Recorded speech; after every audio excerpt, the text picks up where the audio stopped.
In this video, we will be going over sensory discrimination among different types of materials and textures. So, interpreting various textures ultimately leads to cortical reorganization. So it helps those sensory and motor maps in your brain become less blurred, which hopefully leads to a reduced perceived threat and pain and better sensation. So I'm going to start first with identifying textures that are least threatening or painful. So I'm going to have Erin come in and do a couple of tests on her. So some things we want to explore are sharp versus dull, cold versus hot, or warm, you don't want it to be too hot, smooth versus rough, big versus small. So any kind of comparisons you can make to help people discriminate among those factors. So I am first going to start with warm and cold. So I have here, we have a spoon, and then I have a cup of warm water and a cup of cold water. So I'm going to dip the spoon in. Another way you can do this is with test tubes. Obviously make sure it's not too hot so you're not burning anybody's skin. Test it on yourself first like you would a baby's bottle. So, cold.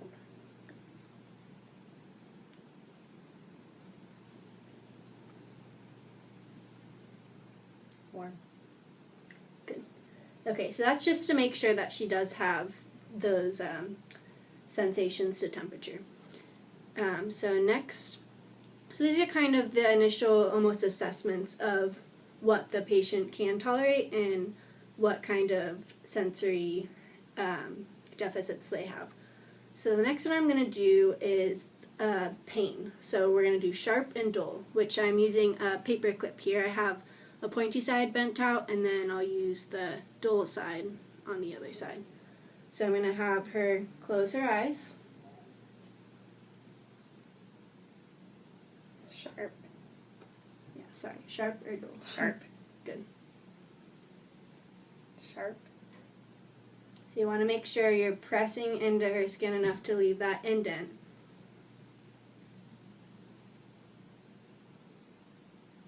Sharp.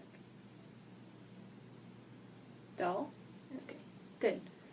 Okay. Now the next one I'm going to do is big or small. So here you can use anything you can find, but I have these binder clips. One is clearly bigger than the other one. Big. Small. Big. Small.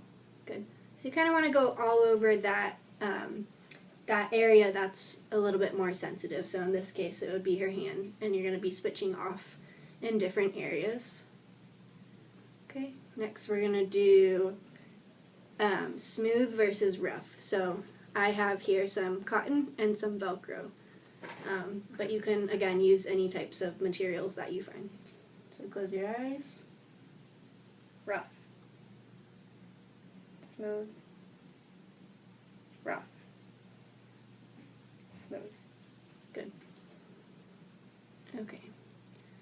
Next, I'm going to have her explore a variety of different textures that I have here in this cup, just to kind of get a hierarchy of what's most threatening and least threatening to her. So when we work on things like stereognosis, we can have somewhere to start, a baseline to start, and somewhere to work up to. So I'm going to lay these all out and kind of just have her explore each of the different textures. And I have a paper here, and I'm going to be writing the least harmful to most harmful. This is probably the least good. Okay, so least harmful is the cotton ball. Then maybe the sponge. Okay, sponge. And then this. The foam. Rubber foam. Rubber. So make sure you're looking for any kind of adverse reactions to make sure that that's something you work your way up to. This would be next. Okay. So smooth textures. Same with this one. Foam. So it's about the same. What would you say is the most painful? So This one. rough textures. Yeah. Okay, good. So now I have a hierarchy here, and I'm gonna use this to base my treatment off of, essentially.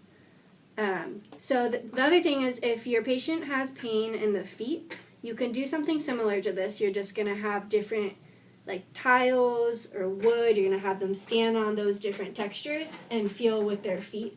So things you could do is have them curl their toes to get more sensation. You can have them go up on their tippy toes. You can shuffle around.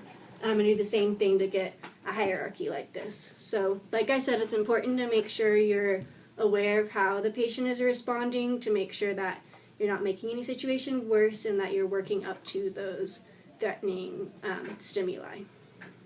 All right.